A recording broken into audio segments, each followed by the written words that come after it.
بسم اللہ الرحمن الرحیم۔ السلام علیکم۔ ایک شخص کے گھر ایک عیسائی بیوہ عورت ملازمت کرتی تھی۔ ایک دن اس شخص کی بیٹی کے سونے کے کڑے گم ہو گئے جو بقول ان کے 20,000 روپے کے تھے۔ کڑوں کی چوری کا الزام ان صاحب نے عیسائی ملازمہ پر لگا دیا۔ اس الزام سے عیسائی عورت کا خون خشک ہو گیا۔ وہ ساری عمر بما اپنے بچوں کی ان صاحب کی غلامی کرتی تو بھی 20,000 روپے پورا نہ ہوتا۔ عیسائی عورت نے ہر طرح سے اپنے بے گناہ ہونے کا ثبوت مہیا کیا، مگر وہ صاحب کسی طرح راضی نہ ہوئے۔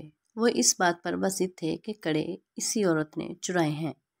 آخر طے یہ پایا کہ اگر وہ عورت انجیل پر ہاتھ رکھ کر حلف اٹھائے کہ کڑے اس نے چوری نہیں کیے تو ہم اعتبار کر لیں گے۔ بلا شبہ ملازمت سچی تھی، علاوہ اس کے کہ وہ اپنے مذہبی عقائد سے ناآشنا تھی۔ اس نے انجیل پر حلف اٹھانے کی حامی بھر لی۔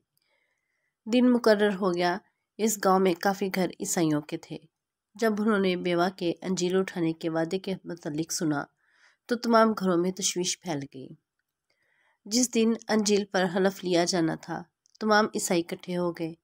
انہوں نے 2,000 روپیہ فی گھر چندہ اکٹھا کر کے ان صاحب کو دے دیا، جو اس صاحب نے بخوشی قبول کر لیا۔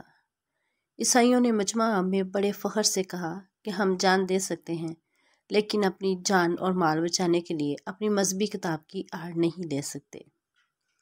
ایک بیوہ عیسائی عورت سے بغیر کسی ثبوت کے محض شک و شبہ کی بنا پر 20,000 روپے وصول کر کے ان صاحب کو جن دلخراش واقعات سے گزر کر قضاء و قدر کے خفیہ ہاتھوں سے ہلاکت ہونا پڑا، وہ ایک علیحدہ داستان ہے۔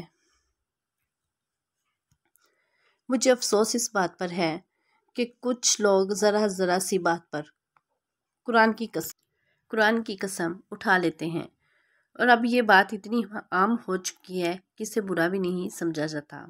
قرآن پاک تو ہدایت کی کتاب ہے، لیکن ہم نے اسے قسم و وعدوں کے لیے رکھ لیا ہے۔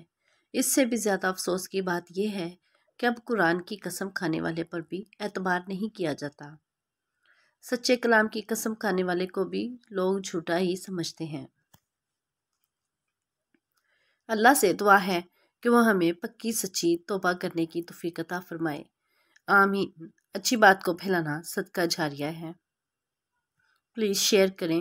اس طرح کی مزید اچھی اور خوبصورت تحریروں کے لیے میرے چینل کو سبسکرائب کریں اور لائک کریں۔ اللہ تعالی ہمیں قرآن پڑھنے اور اس پر عمل کرنے کی توفیق عطا فرمائے۔